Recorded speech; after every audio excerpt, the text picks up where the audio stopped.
In 2024, there is only one two-state solution I am willing to publicly support. There is only one dictator I am willing to call out for his use of collective punishment against a group of innocent customers. Because if I talk about the other dictator, you'll probably find my body in the same pile as the rest of his victims. I really don't think Elder Scrolls 6 is that far away. Sure, we've waited more than a decade, but by 2028 surely we'll have the game in our hands. And while I could beat a dead horse and talk about how I'm not really excited for the game anymore, especially with Bethesda's recent track record and awful writing, I want to talk about something much simpler and more difficult to botch: the game's choice of location.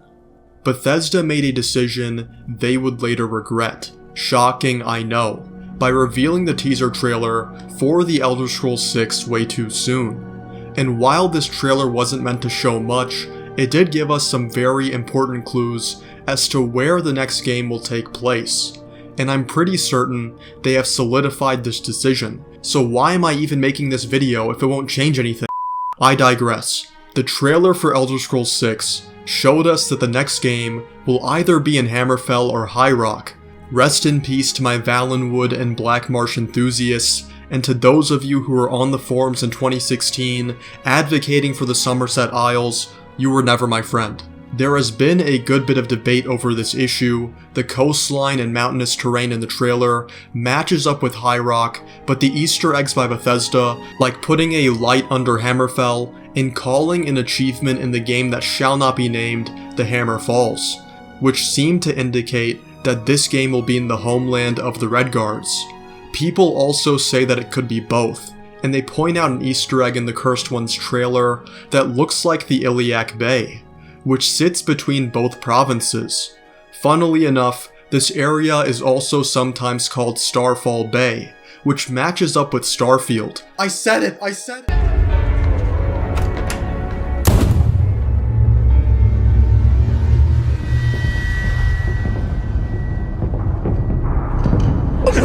No. But let's talk about both of these locations and which would make for a better game, and why Bethesda should just do both. First off, when it comes to the size of the provinces, compared to Skyrim, Hammerfell is actually a little bit bigger, and High Rock is apparently half the size.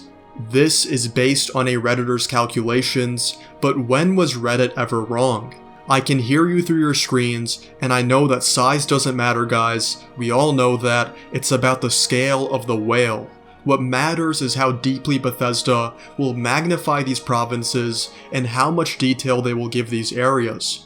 When it comes to the landscape of each, I consulted various articles I could find to get an idea about this. I know some of you are saying to just look at Elder Scrolls Online to get an idea, but that's like trying to learn Japanese culture from a weeaboo.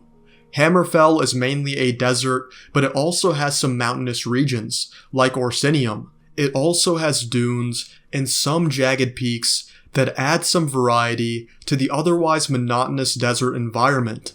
Compared to Hammerfell, High Rock is much greener, and as is evident by the name, it has much more of a varying topography with hills and mountains. Honestly, both of these locations are awesome, and I think with the right planning, both could suffice on their own for an Elder Scrolls game. But it's been 13 years, and I need a provocative title, so why not give us both? Bethesda has been taking their time making the Elder Scrolls 6, which I don't have a problem with, but while they've been horsing around, coming out with dogshit after dogshit, I think it's time to actually exceed our expectations for once. Hammerfell is a great province, and I love that we would get some variety with the Alakir Desert and Orsinium, but as I've learned from playing other games and seeing deserts in real life, they get boring kinda fast. If Bethesda does Hammerfell, they would need to make the landscape extremely varied, and they would need to make what's underneath the surface super unique to compensate for the more bland environment that sits above. Don't get me wrong, I think a rugged desert could be sick if it's done right, but I also think there's a lot of areas for Bethesda to drop the ball and make it dull. And with Bethesda's recent history, I don't really have a lot of faith in them. High Rock would be nice too, but since it's mainly mountainous and we've already experienced this before in Skyrim, it wouldn't feel that fresh. So what's the solution? We need varied landscapes, and the best way to accomplish this is to give us both High Rock and Hammerfell. I think it makes sense logistically since it's been so long and we have the technology now to detail these worlds. And these provinces have a lot of history between them. I mean, look at Daggerfall and the history of the Orcs, Bretons, and Redguards, which are all intertwined between these lands.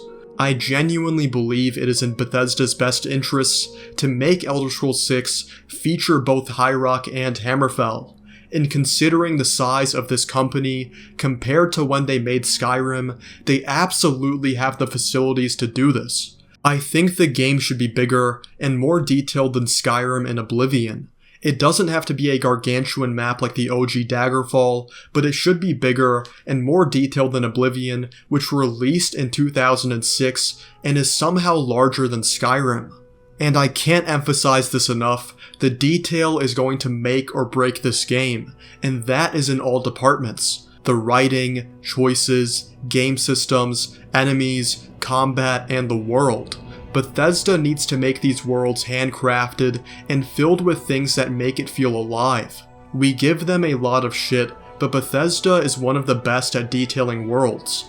But it's time they bring that detailing to the next level, and there is no better occasion to do this than for Elder Scrolls 6. I genuinely hope Bethesda makes the comeback of comebacks and drops the best game of the decade. But just like with Tony Ferguson and Roger Federer making a return, I think this is just wishful thinking.